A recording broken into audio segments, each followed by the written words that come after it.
नमस्कार, आप देख रहे हैं हिंदी सवेरा न्यूज और मैं हूं आपके साथ ज्योतिका। आइए रुक करते हैं खबर की ओर।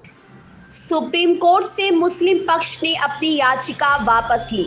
दिनेश शर्मा फलाहारी ने कहा, आज सुप्रीम कोर्ट से मुस्लिम पक्ष ने अपनी एक याचिका वापस ले ली है। श्री कृष्ण जन्मभूमि मंदिर का केस लड़ रहे दिनेश शर्मा फलाहारी ने बताया कि हिंदू पक्ष ने तो पहले भी आपत्ति की थी कि मुस्लिम पक्ष सुप्रीम कोर्ट क्यों गया।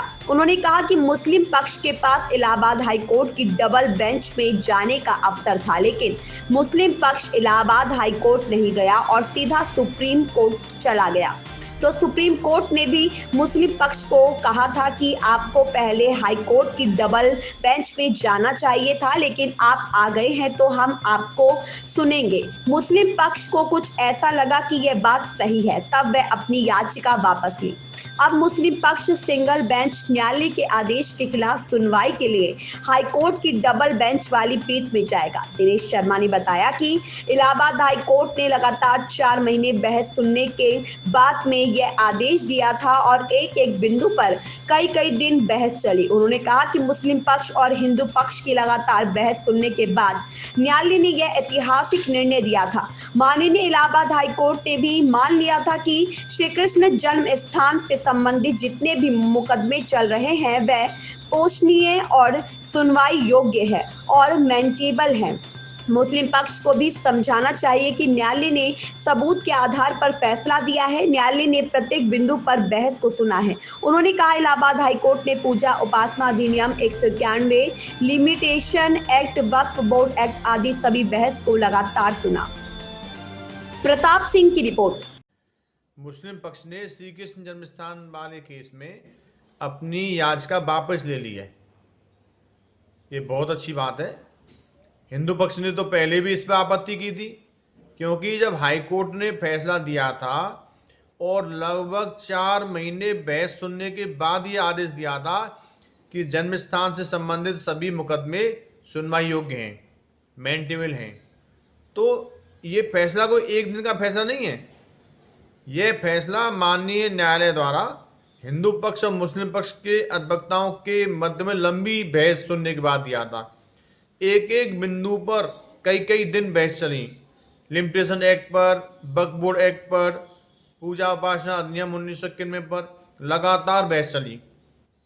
हिंदू पक्ष ने भी अपनी दलीलें रखी और मुस्लिम पक्ष ने भी अपनी दलीलें रखी। दोनों की दलीलें सुनने के बाद में इलाहाबाद हाई कोर्ट द्वारा आदेश आया था कि श्री के जन्मस्थान से मस्जिद को हटाने वाले केस में जितने भी मुकदमे हैं वो सभी सुनवाई योग्य हैं, क्योंकि यहाँ पर वर्शिप एक्ट, वक्फ बोर्ड एक्ट और लिमिटेशन एक्ट प्रभावी नहीं होता है। तो उसके बाद में मुस्लिम पक्ष सुप्रीम कोर्ट चला गया। मुस्लिम पक्ष को सुप्रीम कोर्ट ने भी कहा था कि आपको हाई कोर्ट की डबल बेंच में जाना चाहिए था, लेकिन आप आ गए तो हम सुनने को तैयार हैं और 4 नवंबर के बाद में सुनवाई करेंगे। अब मुस्लिम पक्ष को सद्बुद्धि आई है, वह पुनः वापस हाई कोर्ट में डबल बेंच में पीठ में जाएगा और मुस्लिम पक्ष को मेरे हिसाब से ये मान लेना चाहिए कि न्यायालय ने केवल मुकदमा चलने का आदेश ही तो दिया है। न्यायालय ने कहा है सभी मुकदमा चलने योग्य हैं, चलना चाहिए, तो मुस्लिम पक्ष को क्या आपत्ति है?